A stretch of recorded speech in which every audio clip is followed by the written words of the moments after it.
भारत जैसे विशाल देश में जनगणना सिर्फ एक प्रशासनिक काम नहीं बल्कि यह लोकतंत्र की बुनियादी जरूरत है। यही वह प्रक्रिया है जो बताती है कि देश में कितने लोग हैं, किस हाल में जी रहे हैं, उनकी सामाजिक व आर्थिक स्थिति क्या है और सरकार की नीतियों का असर जमीन पर कैसा है। इसके बावजूद एक अजीब विरोधाभास आज देश के सामने खड़ा है। एक और वर्षों से जनगणना नहीं हुई है और एसआईआर को लेकर सवाल उठ रहे हैं और वोट चोरी के आरोप लग रहे हैं।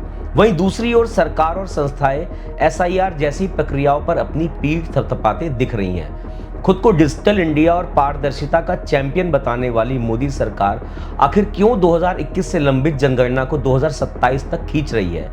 एसआईआर को लेकर बूथ लेवल ऑफिसर्स की जो मौतें हो रही हैं, उसकी जिम्मेदारी किसकी है? एसआईआर से भाजपा को क्या फायदा हो रहा है और जनगणना से मोदी सरकार को क्या नुकसान हो सकता है? ये सवाल आज हर किसी के मन में है। दोस्तों, एक सवाल यह उठता है कि क्या सरकार उन सवालों से बचने की कोशिश कर रही है जिनके जवाब जनगणना के आंकड़ों में छिपे हो सकते हैं? नमस्कार दोस्तों, मैं हूं गोरखनाथ और आज की इस वीडियो में मैं आपको बताऊंगा कि आखिर एसआईआर के नाम पर अपनी पीठ थपथपाने वाली मोदी सरकार जनगणना के नाम पर क्यों घबराई हुई है।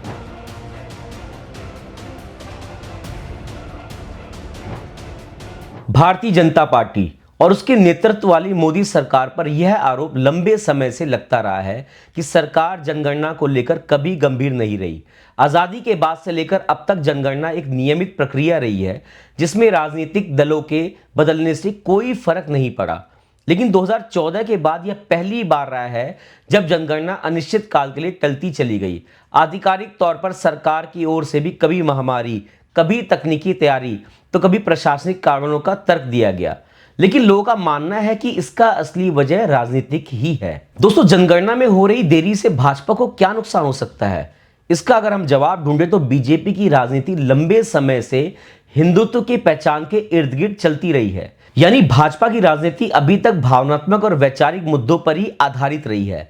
ऐसे में जनगणना और खासकर जाति जनगणना भाजपा की राजनीति के लिए असहज स्थिति पैदा कर सकती है, क्योंकि इसके बाद समाज का वास्तविक ढांचा आंकड़ों के रूप में सामने आ जाएगा। दोस्तों, 2027 की जनगणना के साथ ही जाति जनगणना होनी है और ऐसे में जब किसी जाति या समुदाय की सटीक संख्या सार्वजनिक होगी तो उसके अनुपात में हिस्सेदारी, प्रतिनिधित्व और संसाधनों की मांग और भी तेज हो जाएगी। इससे सरकारी योजनाएं अंदाजे या राजनीतिक संतुलन के आधार पर नहीं बल्कि संख्या और जरूरत के हिसाब से बनेंगी। इन्हीं कारणों से बीजेपी को अपनी पारंपरिक वोट बैंक के खिसकने का डर लगा रहता है, जिसके कारण इसे खींचा जा रहा है। दोस्तों, जनगणना के बाद से न सिर्फ कल्याणकारी योजनाओं का पुनर्मूल्यांकन होगा बल्कि आरक्षण, सब्सिडी, शिक्षा, स्वास्थ्य और रोजगार से जुड़ी नीतियों पर भी नए सिरे से बहस छिड़ेगी। अभी तक जिन समुदायों को कम प्रतिनिधित्व या समिति लाभ मिलते रहे हैं, वे अब अपने ठोस आंकड़ों के साथ सवाल पूछ सकेंगे। विपक्ष का यह तर्क है कि बीजेपी इस स्थिति से बचना चाहती है क्योंकि इससे उसकी अब तक की नीतियों की जमीनी स्थिति कटघरे में आ सकती है और यही कारण है कि जनगणना को लेकर सरकार असहज दिख रही है। दोस्तों, एक सवाल यह भी है कि आखिर जनगणना के बिना सरकार अपनी नीतियां कैसे बना रही है? सरकार जिन योजनाओं का दावा करती है उन्हें किन आंकड़ों के आधार पर बनाया जा रहा है? क्या पुराने डेटा के सहारे आज की समस्याओं का समाधान संभव है? यह सवाल इसलिए भी अहम हो जाते हैं क्योंकि देश में बेरोजगारी, महंगाई, असमानता और शहरी ग्रामीण अंतर जैसे मुद्दे लगातार गहराते जा रहे हैं। जनगणना ना होने से न सिर्फ नीतिगत फैसले कमजोर पड़ते हैं बल्कि संसद से लेकर राज्य विधानसभाओं तक प्रतिनिधित्व से जुड़े सवाल भी अधर में लटक जाते हैं। दोस्तों, इसके अलावा सबसे बड़ा खतरा डिलिमिटेशन से जुड़ा है। यदि जनगणना के आधार पर सीटें बढ़ाई जाती हैं तो उत्तरी राज्यों में भाजपा की पकड़ मजबूत हो सकती है, लेकिन दक्षिणी राज्यों में जहां पार्टी कमजोर है वहां विरोध भी बढ़ सकता है। इसके अलावा जातिगत आंकड़े सामने आने से आरक्षण नीतियों में बदलाव की मांग उठ सकती है। अन्य पिछड़ा वर्ग यानी ओबीसी की वास्तविक संख्या पता चलने से योजनाओं का वितरण संख्यात्मक आधार पर होगा, जो भाजपा के लिए पारंपरिक वोट बैंक को बांट सकता है।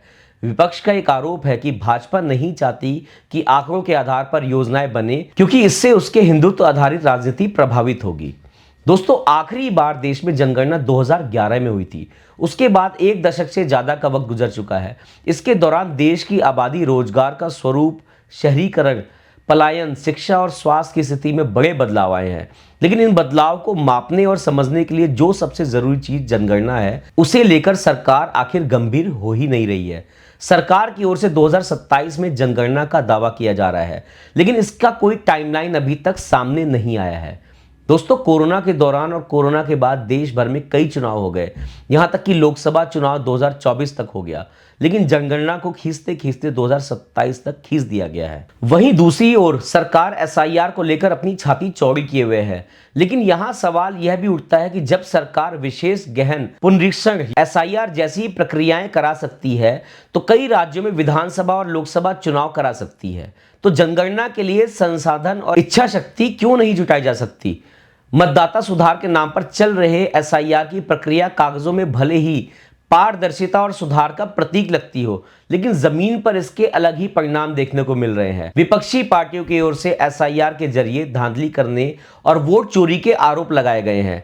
नेता विपक्ष राहुल गांधी ने वोट चोरी के मसले पर कई प्रेस कॉन्फ्रेंस कर दी। पिछले दिनों यह मामला संसद में भी उठा कि कई जगह पर एसआईआर के जरिए वोटर्स हटाए गए। वहीं भाजपा को बड़ी जीत मिली। विपक्षी पार्टियों का आरोप है कि एसआईआर के जरिए चुनाव आयोग भाजपा को फायदा पहुंचाने का काम कर रहा है। साथ ही विपक्ष के द्वारा लगातार एसआईआर की प्रक्रिया में पारदर्शिता की कमी का आरोप लगाया जा रहा है, और इसका सबसे ज्यादा असर उन वर्गों पर पड़ा है जो पहले से ही राजनीतिक रूप से हाशिए पर हैं। खासकर सरकार और चुनाव आयोग पर एसआईआर के जरिए मुस्लिम वोटर्स को निशाना बनाए जाने के आरोप लगे हैं। सोशल मीडिया पर इस बात की चर्चा बहुत तेज है कि एसआईआर की आड़ में मुस्लिम वोटर्स के नाम काटे गए, जिसका असर चुनावी नतीजों पर पड़ा। हालांकि सरकार और चुनाव आयोग इन आरोपों से इनकार करते रहे हैं, लेकिन यह बहस अपने आप में सवाल खड़ा करता है कि अगर एसआईआर के लिए इतनी तत्परता है तो जनगणना के लिए आखिर क्यों नहीं है। दोस्तों, विपक्ष के लिए जनगणना और खासकर जाति जनगणना का एक बड़ा राजनीतिक अवसर हो सकता है। इससे उन्हें यह दिखाने का मौका मिलेगा कि किन जातियों और वर्गों के लिए सरकार ने क्या किया है और क्या नहीं किया। जिन समुदायों की संख्या अधिक होगी और उन्हें सरकार से कम लाभ मिला होगा, उनके सवाल विपक्ष के एजेंडे का हिस्सा बन सकते हैं। इससे बीजेपी की सबका साथ, सबका विकास और सबका विश्वास जैसे नारों की पोल खुल सकती है। वहीं आम लोगों के लिए जनगणना का फायदा ही फायदा है। इससे उन्हें अपनी सामाजिक स्थिति का स्पष्ट ज्ञान हो जाएगा, उनकी जाति, समुदाय या वर्ग की वास्तविक संख्या सामने आएगी, और यह सवाल उठेगा कि सरकार उस अनुपात में उनके लिए क्या कर रही है। इससे जवाबदेही बढ़ेगी और नीतियों पर सार्वजनिक निगरानी मजबूत हो सकेगी। दोस्तों, ध्यान देने वाली बात है कि एसआईआर का सबसे बड़ा बोझ बीएलओस पर पड़ा है। पहले से ही सीमित संसाधनों और कम वेतन में काम करने वाले बीएलओ पर असाधारण जिम्मेदारियां डाल दी गई। सीमित समय में हजारों घरों का सत्यापन, डॉक्यूमेंटेशन, वेरिफिकेशन और रिपोर्टिंग का दबाव कई जगहों पर घातक साबित हुआ। अलग अलग राज्यों में बीएलओ की तबीयत बिगड़ने लगी। बहुत ज्यादा स्ट्रेस के कारण वो डिप्रेस होने लगे, यहां तक कि उनकी मौत होने की खबरें सामने आई। मीडिया रिपोर्ट्स के मुताबिक अब तक 30 से ज्यादा बीएलओस की मौत हो चुकी है और कुछ ने सुसाइड भी कर लिया है। यह सिर्फ आंकड़े नहीं है, यह उन परिवारों की कहानियां हैं जिन्होंने अपने कमाने वाले सदस्य को एक प्रशासनिक प्रक्रिया की भेंट चढ़ते देखा है। और सोचने वाली बात तो यह है कि इन बीएलओ की मौत का शिकन तक किसी के चेहरे पर नहीं दिख रहा। दोस्तों, बड़ा सवाल यह है कि अगर बीएलओ पर इतना दबाव है कि उनकी जानें तक जा रही हैं, तो इसकी जवाबदेही किसकी है? सुप्रीम कोर्ट ने चिंता जताई और राज्यों को निर्देश दिए कि बीएलओ की शिकायतों पर ध्यान दे, लेकिन इन मौतों पर चुप्पी क्यों है?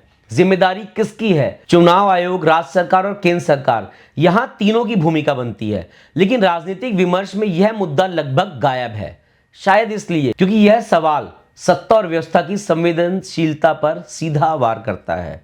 जनगणना हो या एसआईआर, अगर इन्हें अंजाम देने वाले कर्मचारियों की सुरक्षा और सम्मान सुनिश्चित नहीं किया जा सकता, तो इन प्रक्रियाओं की नैतिकता पर सवाल उठाना लाजमी है। यह वही सरकार है जो डिजिटल इंडिया की बात करती है, लेकिन उसी के तहत ऐसी प्रक्रियाएं लागू की जाती हैं जो लोगों की जिंदगी को और मुश्किल बना देता है। एसआईआर को लेकर उठ रहे सवालों का सिर्फ प्रशासनिक नहीं बल्कि राजनीतिक भी है। विपक्ष और सामाजिक संगठनों का आरोप है कि इस प्रक्रिया के जरिए चुनिंदा वर्गों को मतदाता सूची से बाहर करने की कोशिश की जा रही है।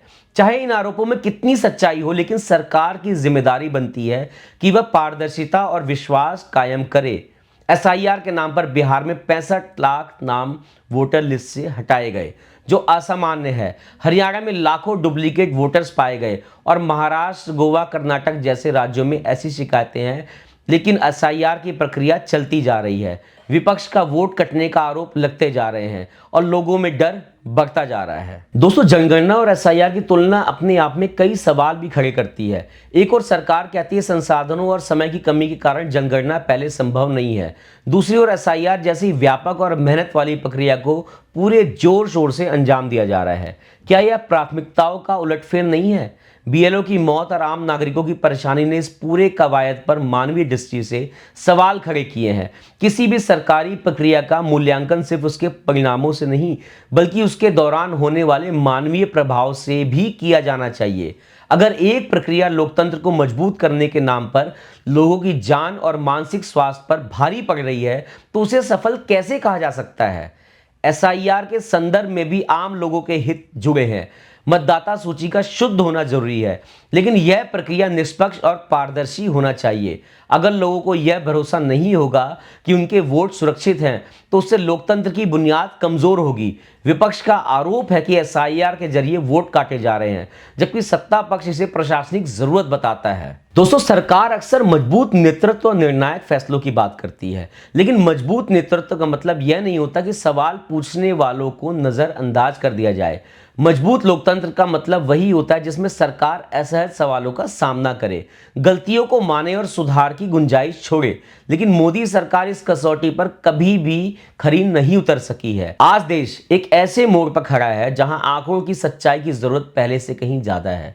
योजनाएं तभी कारगर होंगी जब वह सही डेटा पर आधारित हो। प्रतिनिधित्व तभी न्याय संगत होगा जब आबादी की सही तस्वीर सामने हो, और लोकतंत्र तभी मजबूत होगा जब हर नागरिक को यह भरोसा हो कि उसका अधिकार सुरक्षित है। आखिर में सवाल यही है कि सरकार किस दिशा में देश को ले जाना चाहती है।